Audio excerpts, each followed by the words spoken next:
Welcome to Cooking with Eat Plants Love. Today is Granola Day. We just came out with our second cookbook, Eat More Plants Love, and in it we have recipes that were submitted by people that have done our challenges in the past. This recipe was submitted by Kayc Jo, and she's from Naples, New York.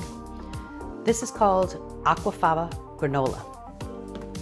Aquafaba is the juice that comes in the can of chickpeas. So the first thing that we have to do before we start anything is preheat our oven. I have a tendency to forget, so I did it ahead of time, but our oven is set to 350. Please do that as well. We're going to drain the chickpeas first, and we're going to reserve the chickpeas for later. Most likely we're going to toss it in our salad because we love chickpeas in our salad. So I will put those to the side. So now we have our aquafaba, and it kind of looks a little jelly-like. And to that, we're going to add maple syrup and vanilla. But first, we're going to whip this up a little bit. So I like to use my hand mixer just for this. I don't want to take out the big one. You can use whatever mixes for you. We want to mix this until we have some stiff peaks going on. We want it to be nice and fluffy. And I don't know, you can see it's starting to thicken up. It's starting to whip up nicely. You see all the foam.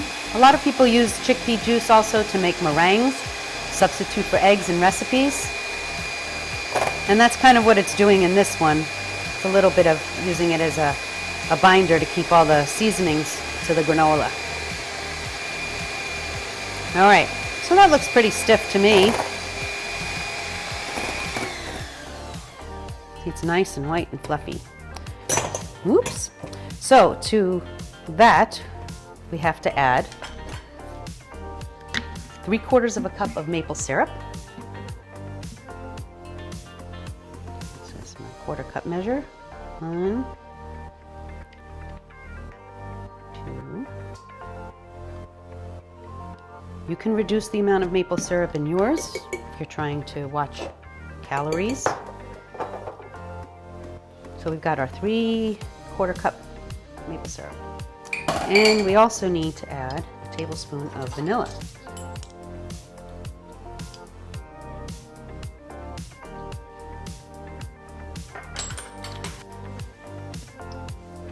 Now we're going to whip all that up together and set it aside. And this is what we're going to toss the granola in after we assemble our dry ingredients. And that's nice and well mixed. Okay, that's going to go to the side, and we'll bring that back in a minute. So now we have to do our dry ingredients.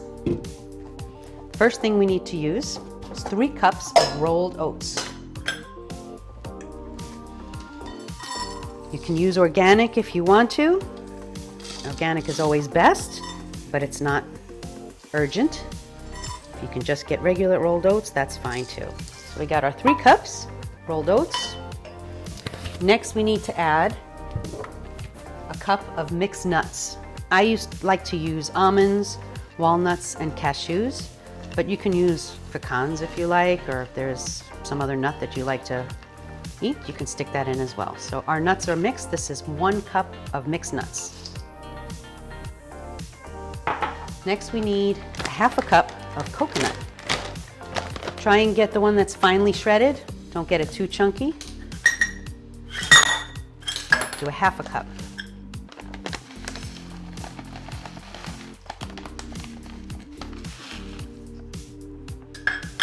Next, we need to add in our flaxseed and chia seeds.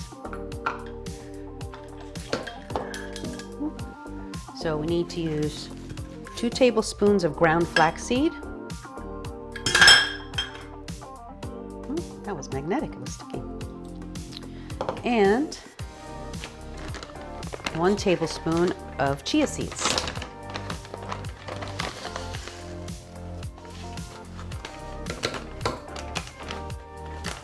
Then we need 2 teaspoons of cinnamon.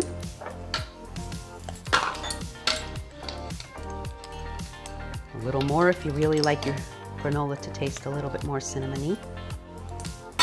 I find that the 2 teaspoons is perfect.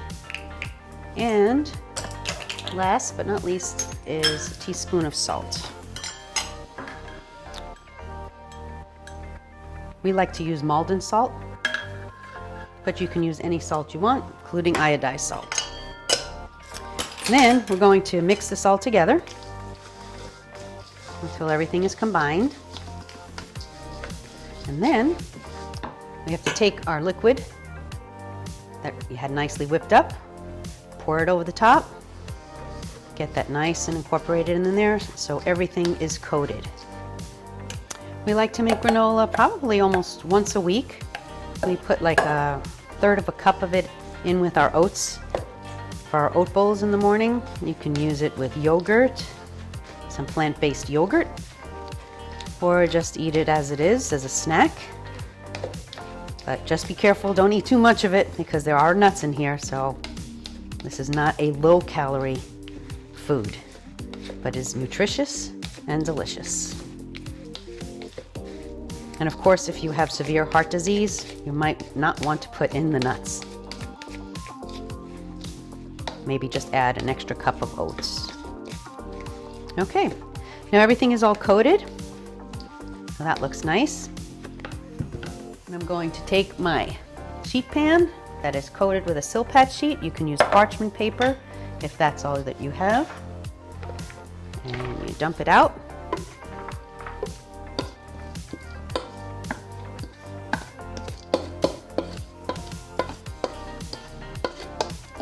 We don't want to miss an ounce of that goodness. Get it all out of there. And we want to spread it on the sheet pan until it's evenly spread. Should cover most of it. You'll have some blank spots, but you don't want it to be too thick in any spots because it needs time to toast in the oven. Okay, that's pretty well spread out.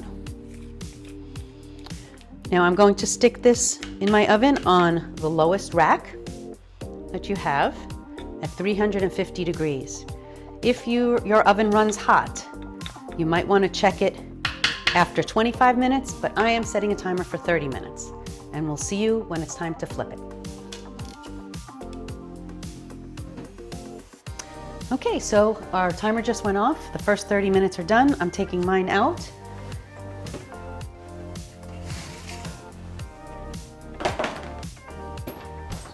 And you can see that around the edges there's a little bit of browning.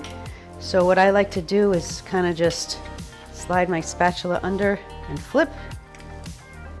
You can stir it if you like that better. I kind of feel like this gets the bottom back up to the top. So I do it this way. And then you're going to put it in for another 30 minutes or 25, however you did the first round. But watch it carefully because depending on how hot your oven is, it could start to catch and burn by the 1 hour mark. So I'm putting mine in for like another 25 minutes now, and I will check it and see how things are going. See you back here in 25 minutes. So now my timer just went off. It's going to be an hour. This was 30 minutes and then 25 minutes. So we'll check it. Most likely it'll need another 10 minutes. Let's take a look and see.